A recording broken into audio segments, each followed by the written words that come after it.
Momento de hablar economía con un doctor en la materia, Gastón Utrera, quien también es presidente y fundador de Economic Trends, una consultora aquí de Córdoba, pero también profesor universitario. Tengo que reconocer que en su momento participé de sus clases. Así que bienvenido, Gastón. Gracias por la invitación. No, Sebastián. gracias a vos por hacerte el tiempo. Bueno, empezamos por la principal preocupación que hoy tienen los bolsillos del argentino, que es el aumento generalizado de precios, dicho en otras palabras, la inflación.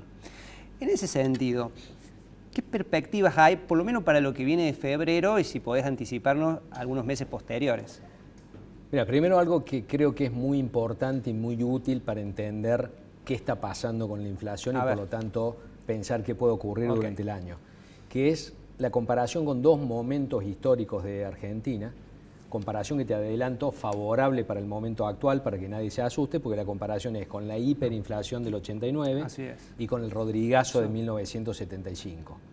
La hiperinflación de 1989 fue una hiperinflación del libro de texto, aumento de la oferta de dinero, caída de la demanda de dinero y una brecha enorme que se cierra con aumentos enormes de precios y por eso las cifras que uno ve en una hiperinflación. Sí. Hoy estamos muy lejos de eso, estamos cerca en lo numérico, 25.5% de inflación en un mes en diciembre, es cercano a la definición tradicional de hiperinflación como 50% o más de inflación mensual, pero solo numéricamente estamos cerca.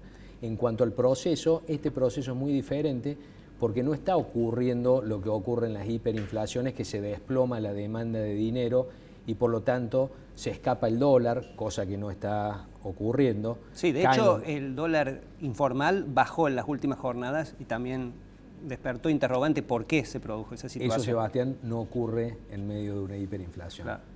En medio de una hiperinflación prácticamente todo va al dólar, el dólar se escapa, los precios suben sin parar y eso claramente no está ocurriendo. No estamos en un proceso de hiperinflación en cuanto al proceso que lleva a ese tipo de inestabilidad.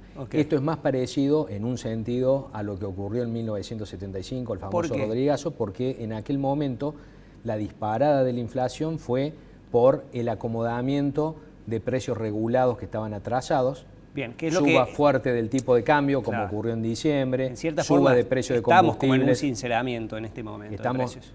Exactamente en eso y de manera deliberada. El gobierno sabe que para estabilizar primero tiene que ordenar los precios relativos y ese ordenamiento de precios relativos, cuando hay precios tan atrasados como estaba atrasado el tipo de cambio oficial, como estaban atrasados los precios de los combustibles, como están atrasadas muchas tarifas, todo eso es necesario acomodarlo y en el momento en que se produce ese acomodamiento se producen muy altas tasas de inflación. Eso es exactamente lo que ocurrió en el 75.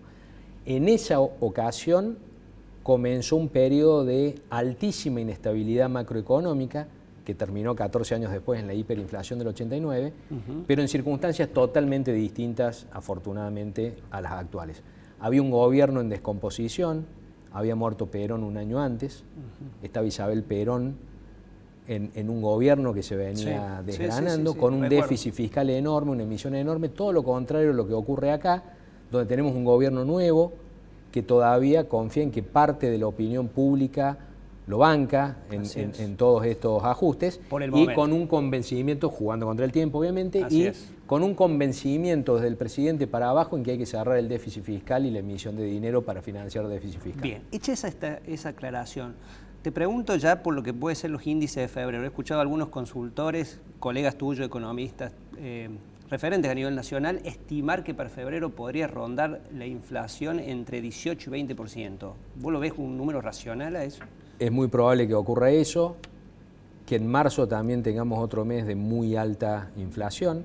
Son estos meses en los cuales se están produciendo todos estos acomodamientos de precios relativos, que además al ministro de Economía le sirve para licuar el sobrante de pesos, como viene ocurriendo desde el 10 de diciembre. Desde el 10 de diciembre hasta ahora, la cantidad de pesos en circulación y la cantidad de pesos en la forma de pasivos remunerados del Banco Central se redujo en términos reales 20%.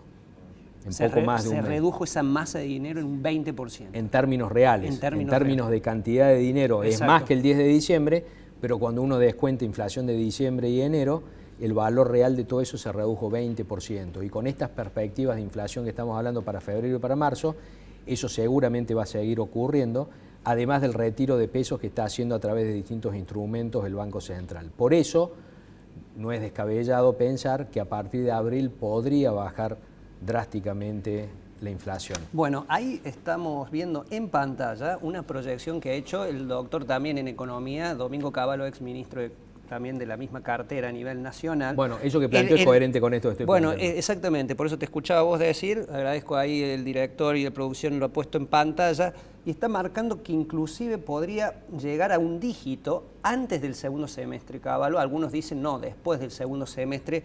¿Vos creés que es posible? Es posible por esto que te estaba planteando, es posible y conecto con el lugar por donde comencé con aquellas comparaciones. Es posible porque no está desencadenado un proceso de repudio de la moneda nacional, de caída de la demanda de dinero que hace incontrolable la inflación. Eso ocurrió en el 89, no está ocurriendo ahora.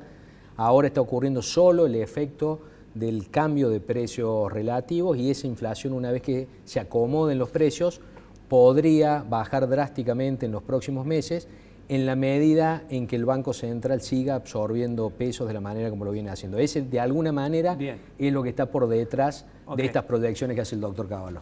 Hablando de proyecciones, ¿ustedes tienen un número para lo que puede ser la inflación 2024 o un intervalo?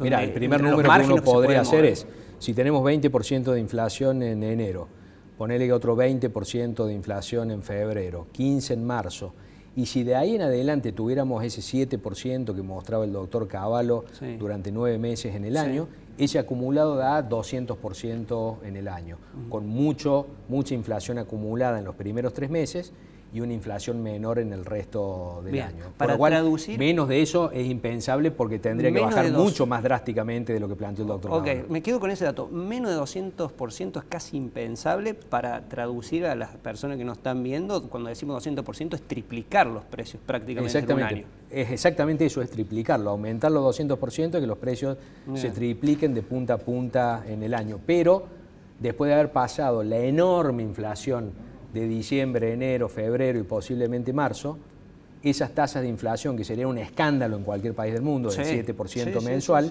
serían claramente un alivio porque mostrarían que funciona el plan económico. Después viene un plan de estabilización, ahí empiezan a abrirse las posibilidades de algún esquema de tipo de cambio fijo, eventualmente una dolarización o distintas alternativas, tanto más factibles cuanto más haya reducido el excedente de pesos, como lo viene haciendo el Banco Central. Bien, pensándolo como en un partido de fútbol, para quienes les gusta el deporte, vos decías que si observamos una desaceleración de la inflación, llegar a un dígito sería un escenario bastante propicio para Argentina, que siga absorbiendo el gobierno los pesos circulantes en el mercado. 2 o 3 variables más que debamos tener en cuenta los ciudadanos que no somos economistas, pero para decir esto va por buen camino. Bueno, uno de ellos es la actividad económica. Todos sabemos que a pesar de que todavía no están los números, en este preciso momento la actividad económica está sufriendo por todo el ajuste en el consumo que tienen que hacer las personas.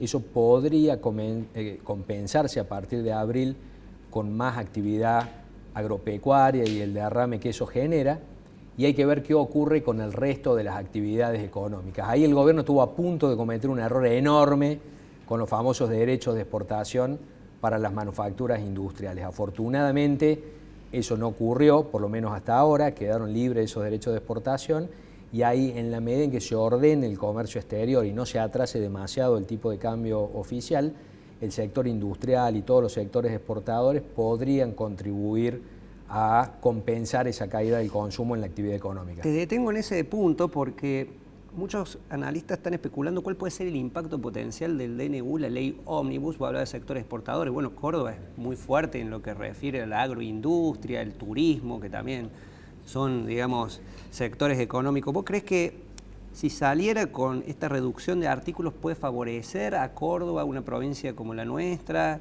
o desfavorecer esta ley Ómnibus? Primero, que salga la ley es una señal política, es una señal de gobernabilidad, sería una señal de que el gobierno tiene más capacidad política de la que se sospechaba, con lo cual ahí hay una señal económica muy importante. Después hay cuestiones muy concretas dentro de la ley que hay que ver cómo salen, pero que tenga facultades delegadas, aunque sea durante este año, eso le sirve para tomar decisiones más rápido, de la misma manera que si tiene facultades para emitir deuda en moneda extranjera y con legislación extranjera. Bien, lo Todo legitima. eso legitima políticamente y concretamente esas herramientas facilitarían la toma de decisiones. Eso en general es positivo para todo el plan económico. Y para lo que veníamos planteando de la actividad económica, sería muy bueno que se destrabara la reforma laboral, que no está en el proyecto de ley, sino en el DNU, y es justo la parte que está trabada en la justicia. Eso creo que sería conveniente transformarlo en proyecto de ley, porque gran parte de lo que está ahí, como por ejemplo la derogación de indemnizaciones agravadas, que tendría mucho impacto favorable en el mercado laboral, podría pasar el Congreso, porque gran parte de la oposición está de acuerdo con ese tipo de reformas. Bien, nos quedan pocos minutos, quiero aprovechar porque la gente también, vos das muchas charlas y se pregunta por el dólar. Una pregunta habitual, sé que ustedes no son futurólogos ni nada, pero siempre están mirando de reojo esta variable. Ahora, frente a los nuevos aumentos que estamos viendo en febrero, que recién se van a registrar meses posteriores en el INDEC, vos decías algunos precios retrasados, tarifas, aumento en obras sociales, bueno, viene el ciclo lectivo y demás. Este margen o esta primera devaluación fuerte que hizo el gobierno en diciembre, ¿no crees que se está agotando como el colchón y va a ser inevitable una segunda devaluación y eso puede tener también consecuencias políticas? No es algo inevitable. Efectivamente, se está atrasando el tipo de cambio, porque el Banco Central viene subiéndolo al 2% mensual y la inflación viene entre el 20 y el 25% mensual.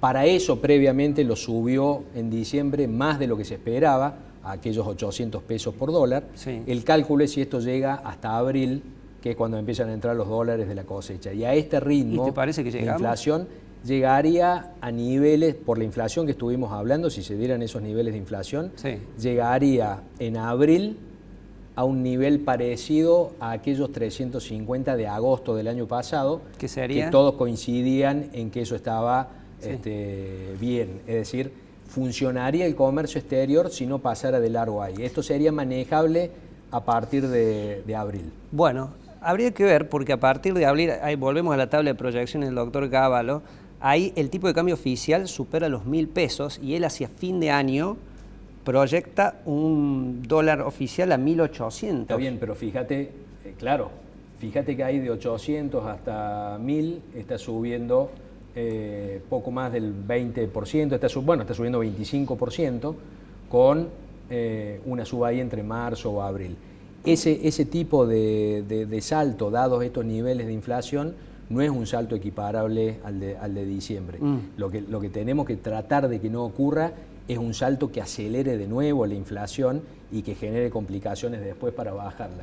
Y lo que sigue de ahí está en línea con ese supuesto de inflación. Es decir, concretamente, ¿qué está tratando de hacer el Gobierno Nacional, el equipo económico y el Banco Central? Es sostener el tipo de cambio oficial a este ritmo del 2% mensual hasta marzo o abril, tratando de empalmar con la cosecha, sabiendo que está perdiendo valor por la inflación, tratando de que no perfore el valor equivalente a los 350 de agosto del año pasado, antes de que lo atrasara la gestión de Massa, y manteniéndolo ahí al ritmo de inflación. Por eso podría llegar a, si se moviera al ritmo de la inflación que estábamos hablando, alrededor del 7% mensual, llegaría a 1.500 y pico al final del año. Bueno, clarísimo, Gastón, como siempre, muchísimas gracias por acercarte a la Posturelo y compartir esta visión.